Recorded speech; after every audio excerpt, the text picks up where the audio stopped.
siyaasati seenuun haraama warri jedhanu aduwwii keenya laal. Ana akka kootti maaliifi jedhe bidiruun baharii walakkaa nu keessaan qabdu jechuudha. Keessa jira bidiruutti keessa. Hoogganamuun hin taa'u, hoogganuun hin ta'u jechuudha. Ishi. Rasuulli eera kanaan miti immoo. Sahabiin biyya nu hoogganne kana keessaa qoodan fudhatin jechuun sagalee islaamaa taatee achiin taa'inii islaamni dhimma isaa murteessaan ummata biraa haa ta'u waa'ee kee namni beeku nama biraa haa ta'u achi keessaa qoodan fudhatin jechuun fafa. Kuni fafa. Ummata siyaasaa keessaa qoodan fudhatin.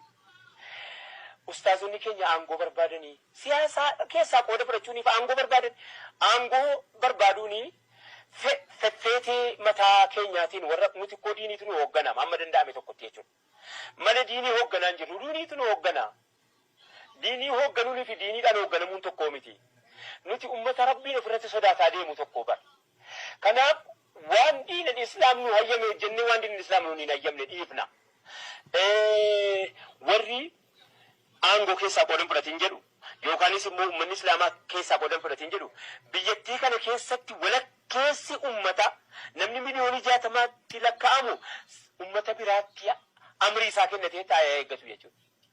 Waa'ee kan koo namna beeku namni biraatiin naa hoogganu malaan si hoogganuun ga'eessa si qabu amantii qulfii miti amantiin keenya. Amantii qollofamaa miti amantiin keenya amantii waa banee wayitti seenu. Dhimma kan koo namni naa haasawaa achi jiraachuu qaba. Kanaaf bidiruun nu baatte gabaabumatti bidiruun nu baatte hunduma keenya waan ta'eef bidiruun kun shofeera bidiruutis nu imala bidiruutis tiksaa bidiruusis akkasiin hin hubanne ogeessasi ga'eessasi waan kana hundayyuu qabanneeti kan nuti deemnu. Artistii fi siyaasa artistii fi qabsaawaa jettee adda baasuu hin dandeessu. Baay'ee siyaasa fiildii kam keessaa baasuu hin dandeessu. Qotee bulaas taate, dooktaras taate, artistis taate siyaasa jechuun waa'ee jireenyaati. Namni lubbuudhaan jiru tokko amma namoonni tokko maal jedhu ati artistiidha ogummaa kee hojjedhu malee waa'ee siyaasaa maaltu si dhibee jedhu. Yookaan immoo ati qotee bulaadha waa'ee siyaasaa yookaan iddoon kun iddoo amantaati waa'ee iddoo siyaasni xoofamuu miti jedhu. Ati qotee bulaadha si waa'ee siyaasaa maaltu si dhibee jedhu. Siyaasa namni lubbuudhaan jiru hundumtuu waa'ee siyaasaa ni dhiba.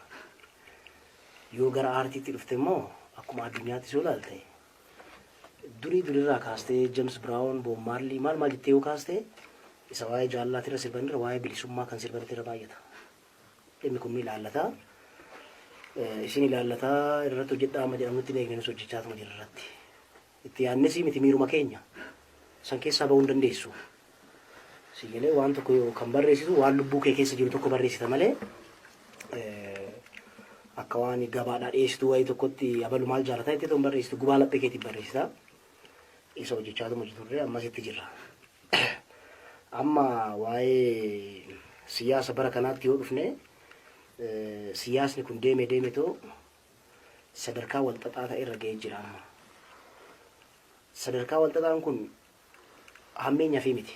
Kara gaariitti deemaa jirra. Kan duriitti irra fooyya'aatuma dhufe. Hanguma ammayyummaa keessa seentee hanguma wanta gaariitti dhufuudhaa deemtu dhimmoonni immoo walxaxaatoo deeman. Dhimmi waggaa 50 irraa salphaa ture tokko har'a gara komplikeetii ta'een dhufaatoo jira. Maaliif kan si wajjis jirus barateetu sammuun isaa qaroomee karaa jabaadhaan deema. Kan siin falmus akkasumatti karaa walxaxaa ta'een sitti dhufa. Fakkeenyaaf amma barri keessa jirru kun bara baay'ee rakkisaa fakkaatee nutti mul'achuu danda'a. Maaliif akkas ta'e nutti mul'ata? Hawwii nuti jiruu nagaa jiraachuu ilmaan horannee biyyattii tana keessatti aarsaa baay'ee kafalleetu as geenyeerra. Har'a immoo jiruu nagaa jiraannaa jenneetu hawwii guddaa qabnurraa kan ka'e nagaa barbaaduu keenyarraa kan ka'e aarsaan ammanaatu maaliif kaffalamaa duuti ammanaatis maaliif dhufa kan jedhurraa malee jijjiiramoota hanga ammaa jiran osoo ilaalte mootummoota kanaan dura dabran hunduma osoo ilaalte akka jijjiirama kanaatti smuuzlii kan deemen jiru. Umarratti ummanni musliimoota warri aangoo mootummaa keessa jirtan sa'atii isin dura namni hojii seenuu qabu. Hojii mootummaa kabajuu keessatti haqa isin irra namni eeggachuu qabu. Zulmi isin irra namni eeggachuu qabu. miidhaa isinirra namni eeggachuun qabu. Maaliif jennaan amantii keenya nu dirqa. Nama zallamuu bachiin seenne ati zulmii eeguudhaaf seente malee. Yeroo balleessitee ati malaammaltummaadhaan waa namarraa fudhachuudhaaf achiin seenne ati eeggachuudhaaf seente. Namni eeggatu si haa ta'u. Kallattii ati jirtu sanaan diiniin tikfama. Kallattii ati jirtu sanaan biyyi tikfama. Kallattii ati jirtu sanaan nageenyi tikfama. Waan ta'eef musliimoonni hojii mootummaa keessa jirtan hundi keessanuu amaanaa diiniin keessan isinirraa qabu salaataa fi soomaa fi zakaa qofaa miti. Eeginnaan aangoo irraa qabaate sa'atii mootummaatii ala seentee yoo ati damuusa nyaatte miindaan qisiti ta'a. Karaa malee nyaatte yoo ati nama zallamte zulmii siti ta'a. Borfuula rabbiitti luugamaa walitti dhufna. Borfuula rabbiitti walitti dhufuuf ta'a. Guyyaa duniyaa baay'een jiraattu. Akaakuu abaabuun kee du'ee jinnanatti dhuftee jechuun dhaammadaa jazaakumullahu khairan ulfaadhaa.